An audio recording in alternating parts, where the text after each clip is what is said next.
embargo, el país debe recordar y no olvidar lo que ya pasara, por ejemplo, en los 10 años del nefasto correísmo.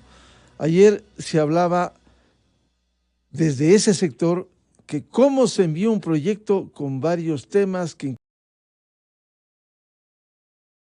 en el correísmo se atropelló todo. Incluso, hay que decirlo, hubo 100 voluntades alzamanos que alzaban la mano para aprobar los proyectos sin debate. Ahora están reivindicando lo otro. Sin embargo, confiamos en que el Consejo de Administración de la Legislatura, que tiene previsto instalarse este martes y este jueves por anuncio de su presidenta Guadalupe Llori, para ventilar esto.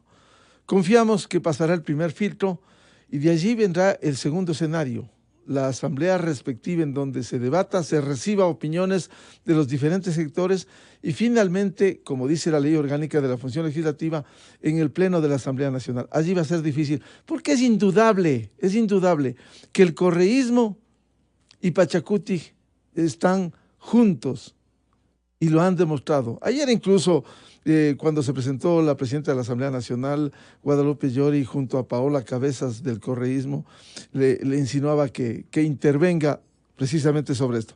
Pero antes de iniciar la jornada de entrevistas, queremos ilustrar sobre cómo ha arrancado esta semana, sobre este tema, el proyecto de ley urgente en materia económica, ley de creación de oportunidades. El ministro de Trabajo, Patricio Donoso, delineó sobre la necesidad de aprobar en el país este proyecto en declaraciones de este lunes a la revista de opinión Democracia. Para esta tarea dura que tiene hoy la Asamblea es vencer al inmovilismo, y decía yo que la ventaja es que la gran mayoría de ecuatorianos está de acuerdo con este proyecto de ley.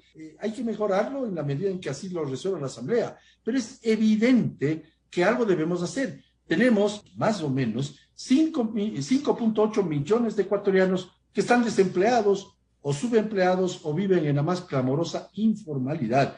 Y esto hay que vencerlo. Y vencer el inmovilismo significa desechar, por supuesto con respeto, como debe ser, aquellos discursos del siglo pasado que mencionan que no, ¿por qué no? Vencer al inmovilismo y aprobar un proyecto de ley con el debate correspondiente, por supuesto, en la Asamblea, que significa atender la desesperación de casi 6 millones de ecuatorianos que no tienen empleo, por un lado. Y por otro lado, todos los derechos de los trabajadores. 13º sueldo, 14º sueldo, vacaciones, fondos de reserva y sobre todo la afiliación a la seguridad social se mantienen para quienes tienen empleo, y para que aquellos que aún no lo tienen también tendrán los derechos que acabo de mencionar: 13º, 14º, vacaciones, fondos de reserva y sobre todo la afiliación a la seguridad social. Por tanto, este es un proyecto ganar-ganar.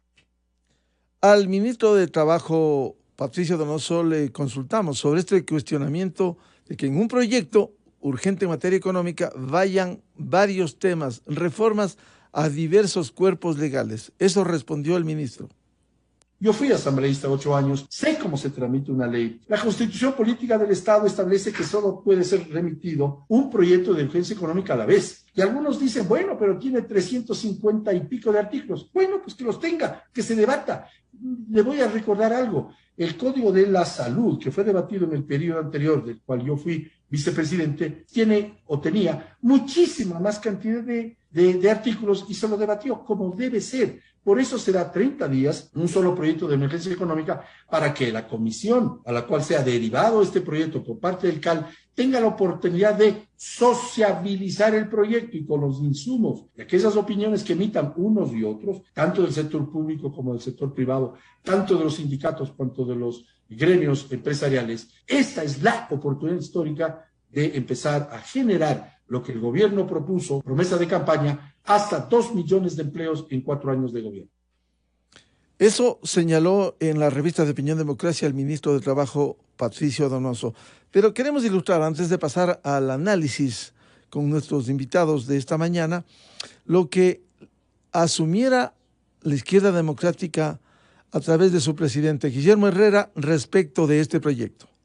Y hemos llegado a la conclusión de que, independientemente de los temas posiblemente en discordia constitucionales, si la ley cumple o no cumple los requisitos para ser económica urgente, si aborda varios temas, no enfrascarnos en esa discusión, sino en el fondo de los temas, dar la oportunidad de que esta ley sea analizada, revisada en la Asamblea y la oportunidad para mostrarle al gobierno, expresarle al gobierno los cambios que debería tener esta ley, los que nosotros creamos conveniente, y dotarle a la sociedad ecuatoriana, dotarle al gobierno de un instrumento eficiente para sentar las bases de un impulso económico que necesariamente van a requerir de inversión pública, que necesariamente van a requerir de un ordenamiento tributario a mediano y largo plazo. Entonces, la posición de Izquierda Democrática, y que se lo hemos hecho conocer a nuestros aliados en la Asamblea, a Pachacutic, hoy también les vamos a indicar ese tema, es que al menos en el Consejo de Administración de la legislatura ecuatoriana se dé paso, se califique esta ley y que los ecuatorianos, no solamente la Asamblea, sino todos los sectores, podamos aportar al debate, al análisis objetivo y dotarle al país de un cuerpo legal en buenas condiciones para afrontar la crisis que vive la sociedad ecuatoriana. Lo grave es el temor que existe de que este proyecto sea bloqueado en la Asamblea Nacional, más allá de su contenido, porque pudiera reformarse, aumentarse, recortarse. Eso es parte del debate parlamentario. Pero los temores hay en el movimiento, creo, a través de su representante Diego Ordóñez.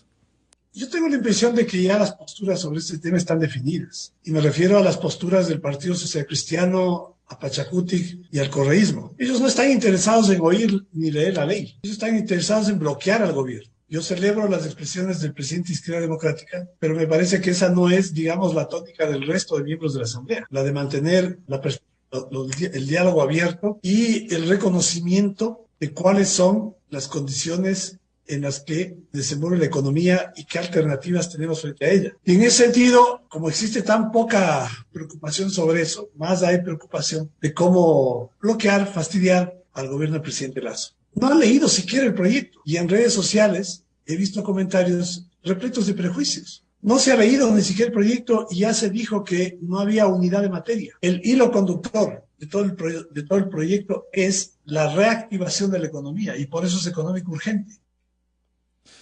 Bien, antes de dar paso a nuestros invitados, lo que dijera la asambleísta del correísmo, Paola Cabezas, respecto precisamente de este trámite. Creo que aquí hay un mensaje equivocado y me quedé mucho más preocupada con la presencia del presidente de la República exigiendo celeridad y que le aprueben las leyes, no ecuatorianos. La Asamblea Nacional tiene procedimientos. La Asamblea Nacional tiene sus reglamentos, leyes, y en ese sentido tenemos que actuar. Aquí no hay un bloqueo, no hay bloqueo absoluto para ninguna institución del Estado, ni mucho menos para el pueblo ecuatoriano. Imagínense, ¿cómo vamos a bloquear leyes que vayan en beneficio de la gente? Sencillamente creemos que en el respeto que deben tener las instituciones, evidentemente la Asamblea Nacional tiene que proceder en el marco de la ley, de la Constitución y obviamente de nuestras normas como es la Ley Orgánica de la Función Legislativa. Acá no somos la sucursal de nada, somos una institución autónoma, independiente y nos tenemos que regir básicamente en ese sentido. Uno de los puntos que para nosotros sí es fundamental el análisis es la parte laboral. Esto es indiscutible que hay un retroceso significativo y nos están proponiendo tener 2 códigos en donde habrían trabajadores de primera, de segunda y de tercera. Esto creo que evidentemente tiene que ser analizado por el CAL. Bien, si hay audacia en el Ecuador cuando dicen hoy que la Asamblea no es sucursal de nada. Recuerde el Ecuador, que durante 10 años no les dejaban ni hablar, hasta sancionaron a respetables mujeres, les silenciaron. Ahora hablan de no ser sucursal de ningún sector. Así debiera ser, siempre. Pero no tienen cara para decir eso. Y a propósito de lo que señala, recordémosle al país lo que dice el artículo 136 de la Constitución. Los proyectos de ley deberán referirse a una sola materia y serán presentados a la presidenta o presidente de la Asamblea con la suficiente exposición de motivos. el articulado que se proponga y la expresión clara de los artículos que con la nueva ley se derogarían o se reformarían. Si el proyecto no reúne estos requisitos, no se tramitará. Hoy en Diario El Comercio hay versiones de constitucionalistas como André Benavides, el doctor Ismael Quintana, en donde absolutamente, con claridad, señalan el trámite de este proyecto. Ismael Quintana dice: en el proyecto hay una exposición de motivos en los que se argumenta el cumplimiento del artículo 136, fundamentándose en varios precedentes de la Corte Constitucional. Y más adelante, Ismael Quintana dice que la Corte Constitucional ha dicho que la temática puede ser diversa, siempre que llegue a haber un hilo conductor. Así está el proyecto. Por tanto, señores de la Asamblea, señores del CAL, den paso para que se debate, insistimos. Si hay que corregir, aumentar, recortar, que se lo haga en el Pleno de la Asamblea Nacional, luego del filtro de la Comisión Legislativa respectiva, en donde se tramitará. Pero un bloqueo más frente a la angustia de los ecuatorianos, frente al pedido, cuando hay un 70% que no tiene empleo, simplemente de ellos hay que preocuparnos. Vamos a iniciar la jornada de entrevistas esta mañana con la participación de doña Mónica Heller y José Villavicencio, presidente de la Unión General de Trabajadores. Bienvenida, bienvenido, un gusto dialogar. Quisiera empezar con doña Mónica Heller. Bueno, ¿cómo afrontar este proyecto? Porque el Ecuador está a la expectativa, más allá de los errores que pudiera tener un proyecto, el país necesita herramientas jurídicas que permitan solucionar o por lo menos paliar el tema del desempleo en el Ecuador, entre otros temas. La reforma tributaria, la reforma laboral, la reforma económica. Muy buen día, doña Mónica Heller. Buenos días.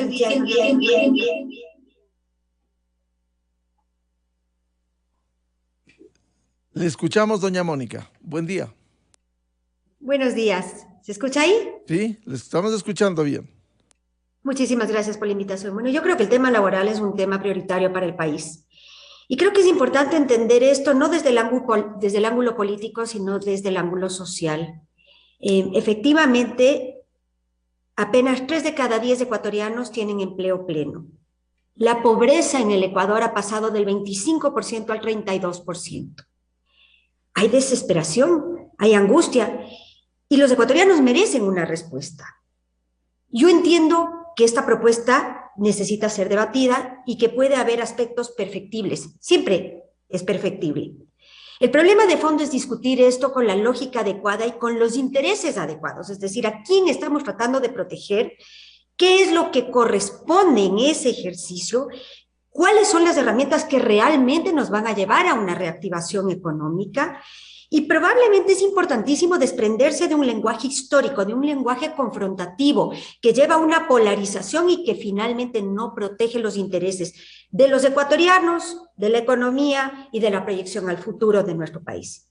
Desde mi punto de vista, el tema laboral es complicado, sin duda alguna es complicado, pero se necesitan las reformas. Las empresas han pasado por momentos muy álgidos. Desde el 2019, la economía ha sido muy difícil para el sector privado. El 2019, les recuerdo, estuvo plagado de problemas sociales, la repercusión en el quehacer económico fue notoria y significativa, por supuesto después los años de pandemia, y hoy las empresas se encuentran en una situación de gran dificultad y de apenas pequeñas muestras de recuperación. Si la ley laboral no le acompaña al sector privado en este proceso de recuperación, si no viabiliza la contratación flexible, y soy prudente con el uso de la palabra flexible porque yo entiendo que exacerba, pero necesitamos flexibilidad desde el sector privado porque las empresas no están en condiciones idóneas de contratar como se contrataba antes. Y esa es una realidad. Y les recuerdo que 9 de 10 empleos en el Ecuador los genera el sector privado. Si no se viabiliza esa contratación, si no se acompaña la recuperación paulatina de las empresas con unos contratos proporcionales a esa recuperación, simplemente no habrá la contratación necesaria y no se le estará dando respuesta a esos 5.7 o 5.8 millones de ecuatorianos que se encuentran hoy en una situación de empleo no adecuado o desempleo. Entonces, desde la realidad económica y no desde la realidad política, esta es una conversación que hay que tener, hay que encontrar un punto de equilibrio que permita la recuperación, que le acompañe al sector privado en este ejercicio enorme de recuperar infraestructura, de recuperar competitividad, de recuperar productividad y que finalmente proteja los derechos de los trabajadores, porque no creo que haya interés desde el sector privado en desproteger o precarizar los derechos de los trabajadores. Y con esto quiero aclarar una posición. Siempre hay malos empresarios, no hay duda de que hay malos empresarios. Yo misma me he visto obligada recientemente a denunciar a un mal empresario en la fiscalía, pero no se puede legislar en función de las minorías. Hay minorías corruptas y perversas, a ellos hay que perseguirles con toda la fuerza de la ley. Pero la normativa debe estar hecha para la gran mayoría de los empresarios ecuatorianos que yo estoy segura tienen en su mente el quehacer económico, la productividad, el progreso y desde ningún punto de vista la afectación a su personal. Bienvenido a José Villavicencio, presidente de la Unión General de los Trabajadores. ¿Cómo afrontar en la cancha de la Asamblea Nacional este proyecto de ley de creación de oportunidades que, más allá de su contenido, que es importante, que tiene que ser debatido, que tiene que ser, si hay necesidad, reformado, cambiado, recortado, que es perfectible, como decía doña Mónica Heller, pero la Asamblea tiene que dar respuestas a esa urgente necesidad de la generación de empleo? Don José Villavicencio, buen día. Miguel, qué gusto, buenos días. Saludarle a nombre de nuestra central sindical UGT como parte del Frente Unitario. Un saludo a Mónica. Los ecuatorianos estamos conscientes, de acuerdo, que una de las principales necesidades, demandas del pueblo es la generación de empleo. El debate está en qué tipo de empleo queremos y el cómo generarlo. Y a mí me parece el cómo generarlo, la propuesta presentada por el presidente Lasso es perversa. Es perversa desde todo tipo que se le analice en materia laboral.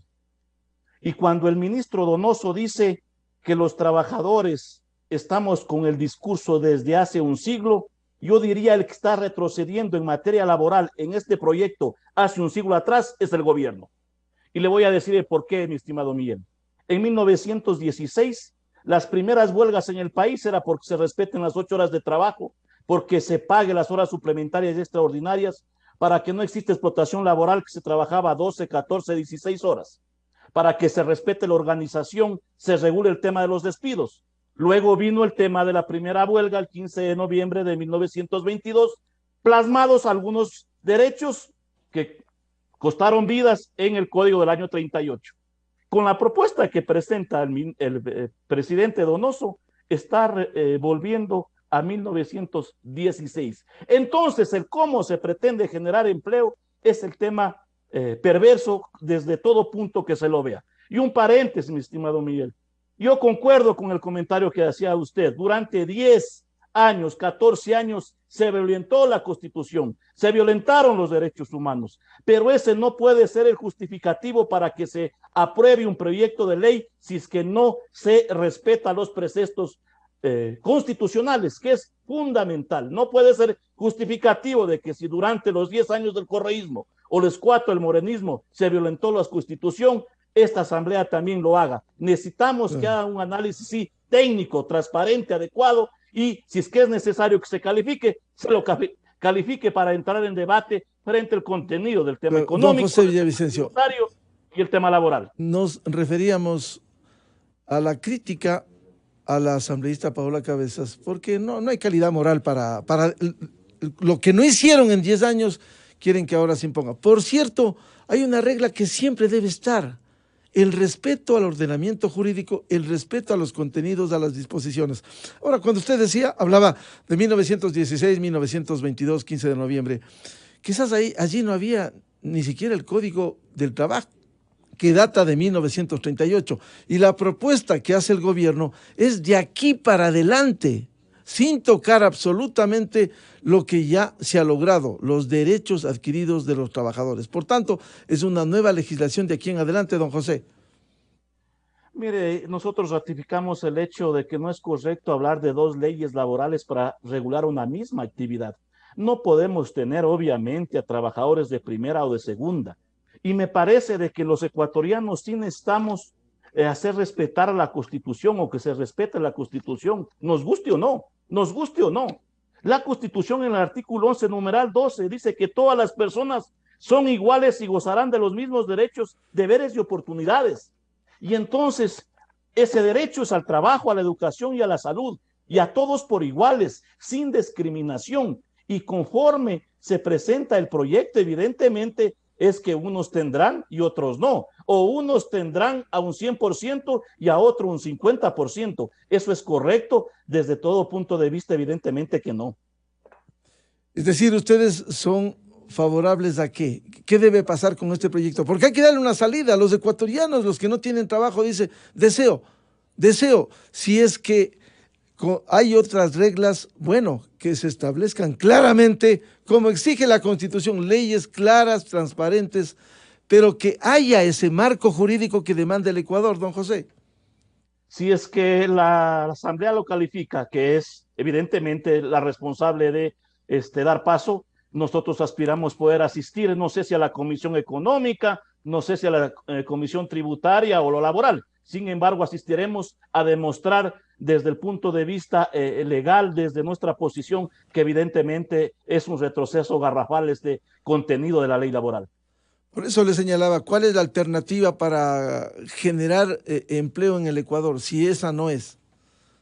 El problema es que seguimos pensando, mi estimado Miguel, que la ley va a generar empleo. Las cifras demuestran que desde el 2007 hasta la actualidad el sector privado no ha generado un empleo estable en nuestro país, o el pleno empleo que hablan. Tengo que discrepar con usted, don José. Discúlpeme, creo que esa no es una postura real, no refleja la realidad. Y me sorprende la dinámica de esta conversación, porque finalmente daría la sensación de que la realidad económica no importa, daría la realidad de que este es solamente un tema político, legislativo.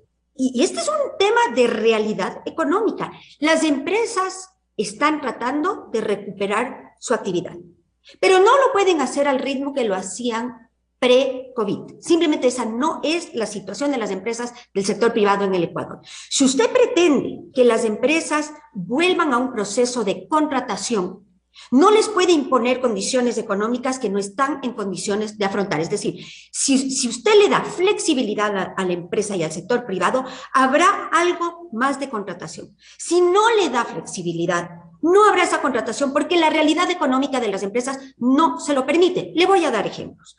Hablemos, por ejemplo, del sector hotelero. El sector hotelero ha sido uno de los más golpeados en la economía. Si usted le da la posibilidad de contratos parciales, de jornadas parciales, probablemente en la medida en la que se va recuperando la actividad, se irán contratando parcialmente personal. Si no le da esa alternativa, no habrá esa contratación y esa es la verdad, porque las empresas no van a correr el riesgo de contratar personal que no pueden pagar y cuya proporción no está respaldada por la actividad económica de ese momento. Y esa es la lógica del sector privado. El sector privado no hace los análisis de hay un código o hay dos códigos. Y los ecuatorianos tampoco hacen ese análisis. Los ecuatorianos quieren trabajar con un código, con dos o con tres. Entonces, esas discusiones técnicas que corresponden en realidad a posturas políticas no responden a la realidad económica del Ecuador de hoy. Tenemos una situación crítica, tenemos un desempleo enorme, tenemos una pobreza enorme. Tenemos que poner en perspectiva que esa es la realidad y que si no cambiamos el discurso, que si no contribuimos con una mejor normativa y con una mejor posición, no habrá recuperación económica alguna.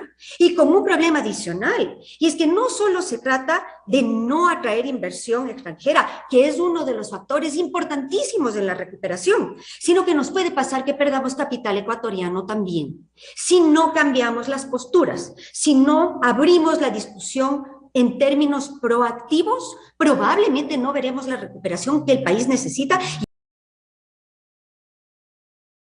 Trabajador, sino para todos los sectores. Finalmente, Me permito decirle algo, don José. Ha habido desde la Cámara de Comercio invitaciones para tener conversaciones sobre el empleo. Me hubiera gustado que usted asista, no lo vimos ahí, pero esos son los entornos correctos para tener las discusiones, para plantear las posturas, para llegar a consensos y finalmente para proponerle al país una solución al problema y no más retórica. Antes de volver con la palabra con José Villavicencio, doña Mónica Heller, ¿cuál es el escenario frente a esta angustia por falta de empleo si es que no se aprueba, no se reforma, no se perfecciona este proyecto de ley? Doña Mónica. Mire, la realidad es que el sector privado hace lo mejor que puede con las condiciones que tiene. Es un mal momento para el sector privado. Ha habido una pérdida enorme de infraestructura, ha habido un retroceso en la actividad en general, en las ventas. Los números son clarísimos. La ciudad de Quito, por ejemplo, es una de las ciudades más perjudicadas, donde todavía está en números negativos frente al 2019. No se le puede pedir al sector privado que contrate más de lo que puede pagar. No se le puede pedir al país que reactive más de lo que sus condiciones le permiten en la realidad. Si no se cambia el marco legal, no habrá los cambios suficientes, no habrá la contratación suficiente y tendremos un desempleo tremendo como el que estamos viendo en este momento. Y lo perturbador realmente de esta conversación es que parece que eso no es importante. O sea, parece que es más importante aferrarse a un discurso y a una postura que darle solución al desempleo. Mire, es mejor tener algo de empleo que cero empleo. Y es mejor tener algo de ingreso que cero ingreso. Y eso no es precarización, eso es la realidad económica de un país como el Ecuador. Además, el mundo entero lo reconoce, en el mundo entero. Existen jornadas parciales, trabajo por horas, es decir, esa es la realidad económica del mundo. Eso es lo que hace que los países sean competitivos, que puedan exportar, que tengan una situación económica de bonanza. Y nosotros nos aferramos a un discurso histórico que daría la impresión que lo que hace es proteger a los empleados cuando en realidad no les protege, cuando en realidad les condena al desempleo. Don José Villavicencio, propuestas concretas que permitan salir de esta angustia, porque yo recojo lo que empecé diciendo, hay una angustia en la mayoría de ecuatorianos y lo que quisiera es que le contraten, más allá del marco jurídico, que es importante, el que va a cobijar una relación laboral. Bueno, luego de escuchar a Mónica, espero no tener interrupciones porque creo que le hemos escuchado todos respetuosamente. Mire, evidentemente Mónica ha planteado que necesitan una ley para los empresarios y no se ve el sector social. Dos, Mónica plantea de que las empresas han habido afectadas. Sí, de hecho, las empresas por la pandemia han sido afectadas, pero todas es evidentemente que no. Hay otritas que han duplicado sus ventas en el 2020, lo dicen los documentos, lo dice una revista prestigiosa que, por cierto, está circulando en estos días del mes de septiembre. Entonces no es para todos la crisis o la afectación. Tercero, Mónica ha puesto un ejemplo. Permítame, José, solo una cosa.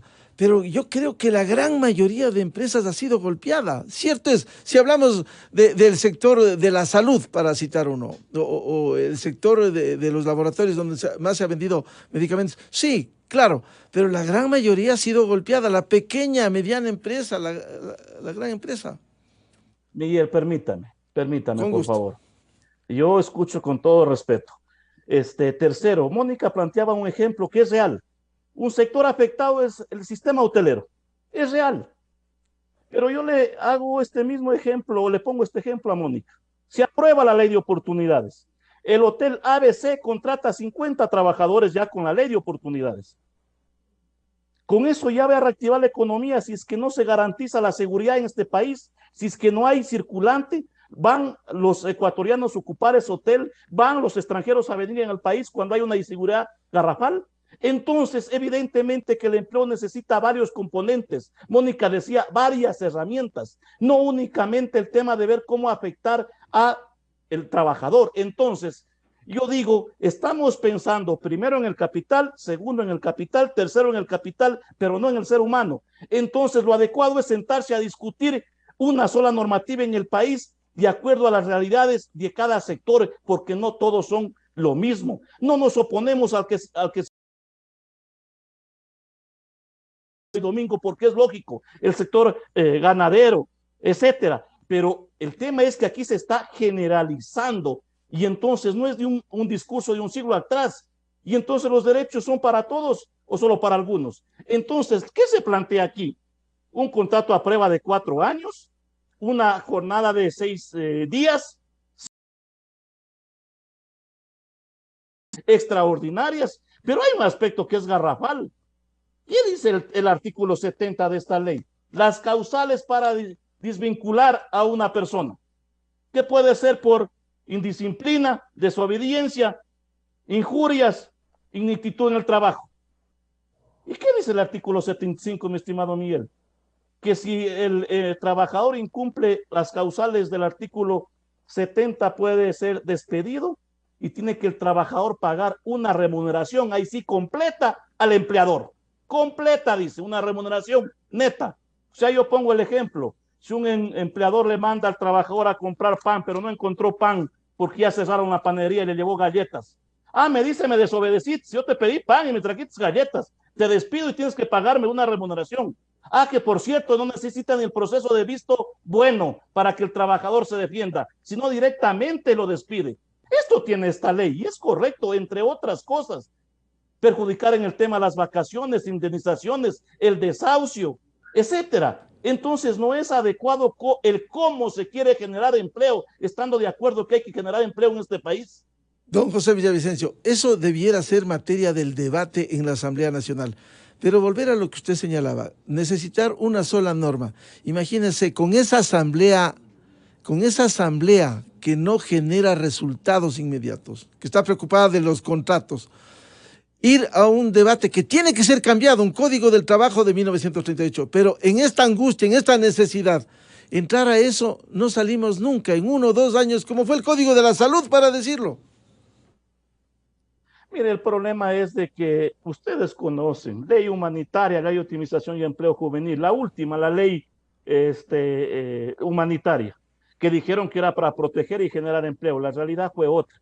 Se planteó la famosa ley de emprendimiento para los jóvenes con el pretexto de generar empleo. El tema de la remisión a las grandes empresas para también ir buscando los mecanismos de generación de empleo. Pero no se han dado, no lo digo yo, mi estimada Mónica. Las cifras del INE demuestran que desde 2007 hasta la actualidad el sector privado no ha generado un empleo estable en este país. El porcentaje sigue siendo el mismo de hace 14 años. Yo sí le pido con el debido respeto, revisemos esas cifras, que no las digo yo, están publicadas. Doña Mónica Heller, ¿cuál es la salida frente a este proyecto de ley para que finalmente sean los trabajadores, los que no tienen empleo, aquellos que no están defendidos? Porque está muy bien que se defienda el pleno empleo, un 32% que tiene, pero los que no están defendidos y quieren un empleo en las condiciones, por cierto, con respeto al trabajador, se genere una salida frente a esta crisis. Quisiera hacer algunas puntualizaciones en alusión a los comentarios de don José. Primero, esta es una ley optativa. El empleador y el empleado tienen la opción de plegar o no plegar. De tal manera que esa es una discusión importante. Segundo tema es que estamos discutiendo algo que todavía no ha pasado y donde no tenemos un documento final, razón por la cual hablar de los detalles creo que no corresponde, porque finalmente lo que es importante es hablar de los conceptos. Tercero, quiero hacer algunas precisiones. Usted habla, por ejemplo, de un contrato a prueba de 4 años. Yo le recuerdo que la propuesta, y nuevamente, mi objetivo no es discutir el detalle de la propuesta, porque este no es el entorno, pero por supuesto un emprendimiento, porque esa es una cláusula que aplica expresamente a los emprendimientos. Esa es una ley para los emprendedores. Un emprendimiento es una empresa nueva que requiere de un número de años para cuajarse, para ser exitosa o para fracasar. Si usted no le da incentivo al emprendedor, si usted le carga con este peso laboral, es un desincentivo a ese emprendimiento, a esa inversión y a ese ejercicio. Razón por la cual cada una de las categorías tiene que ser vista en sus propias condiciones y con su propia lógica. Usted habla de vacaciones, etcétera. A mi entender, la propuesta del ministro es que aquí no hay vulneración de los derechos, es decir, entiendo que se respeta 13º, 14º, vacaciones, fondo, etcétera, etcétera. Nuevamente, creo que la discusión debe ser puntual cuando hay un documento final, pero mientras tanto entiendo que la propuesta viene orientada en ese sentido. Los causales para despido a los que usted hace alusión, don José, nuevamente, usted habla de las excepciones. Yo no desconozco, sería absurdo desconocer que hay malos empresarios en el Ecuador. Conozco algunos de cerca, pero también hay malos médicos, hay malos profesores, hay malos profesionales en todas las ramas. Pero uno no puede enfocarse en los malos. A los malos hay que perseguirlos, hay que castigarlos, hay que sancionarlos. Pero no podemos normar todo un sistema laboral en el país en función de la excepción de los malos. Necesitamos normar en función de los correctos. Necesitamos normar en función de lo que es bueno conceptualmente para el empleador, para el empleado y para la economía. No nos enfoquemos en las excepciones. Por supuesto, habrá algún empresario absurdo que quiera castigar o apegarse a estos vacíos de ley porque le trajeron galletas y no pan. Pero créame, don José, no conozco muchos empresarios de ese poco calibre. La gran mayoría de los empresarios hacen un gran esfuerzo en el proceso de contratación, hacen un gran esfuerzo en la formación de sus colaboradores.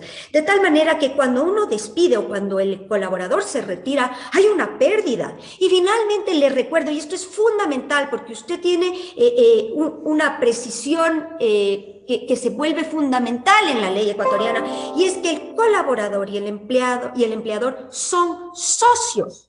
Somos socios. El pago de utilidades del 15% a los colaboradores nos convierte en socios. Por lo tanto, lo que es bueno para la empresa es simbióticamente bueno para el colaborador. Entonces, creo que la conversación hay que tenerla no con los argumentos del pasado, no con este discurso de que se está precarizando y de que no es así. Esta es una ley que se propone para aquellos que no están en condiciones de empleo pleno, porque para aquellos que están hoy, para los afortunados que están hoy en esa situación, esta ley no aplica. Ellos tienen una normativa que les protege con todo lo que usted ha mencionado en esta conversación. Pero ¿qué pasa con los 5.8 millones de ecuatorianos que hoy no pueden acceder al trabajo? ¿Qué pasa con los grupos vulnerables a los cuales hoy no hay atracción para contratar? Los jóvenes, los ciudadanos de tercera edad, las mujeres, esos son grupos vulnerables que si no se les da un marco de contención que haga atractiva su contratación, simplemente no serán contratados, porque la economía no es lo suficientemente boyante para que todo el mundo sea contratado. Hay que generar incentivos, y esta es una ley que provee esos incentivos, modalidades de contrato especiales, eso es importante, jornadas parciales, como hemos dicho, hay industrias, por ejemplo la industria lúdica. ¿Qué pasa con los bares, los restaurantes, las discotecas? Han sido, pero apaleados en esta coyuntura. Si pretendemos recuperar la actividad lúdica, ¿no es prudente darles un horario flexible? Es decir, creo que hay unas lógicas que merecen ser analizadas sin discurso, sin postura política, sin polarización, sin conflictividad, en una mesa real de trabajo. Y creo que eso le corresponde en este momento a la Asamblea. Doña Mónica, ¿qué debe pasar entonces con este proyecto de ley? Yo creo que hay cosas muy buenas y creo que hay cosas que, como decía en un inicio de esta conversación, son perfectibles. Creo que en el tema laboral, que es lo que nos atañe el día de hoy, las propuestas son buenas. Creo que es importante entenderlas y me da la sensación de que muchísimos de los temas puntuales no hay un gran entendimiento de la propuesta, y creo que antes de oponerse hay que entenderla. Yo creo que es una buena propuesta. En el tema laboral creo que es una buena propuesta, creo que va a ayudar a la reactivación económica, y en la medida que haya reactivación económica hay muchísimos beneficios, desde la contratación hasta la contribución impositiva, que finalmente es tan importante en este momento para el Ecuador, porque no podemos desconocer que hay una situación complicadísima en lo económico para el país, y que si no hay esta recuperación y no hay una mejor tributación, no podremos salir. Creo que en el tema fiscal hay algunas cosas que deben ser conversadas, no necesariamente creo que algunas de las propuestas en lo fiscal son idóneas, pero entiendo que ese no es el tema de conversación en esta entrevista. Pero como todas las cosas creo que hay que discutir, creo que hay que llegar a una postura no para lograr un Frankenstein donde cedemos en lo que no debemos ceder, porque eso va a ser absolutamente nefasto.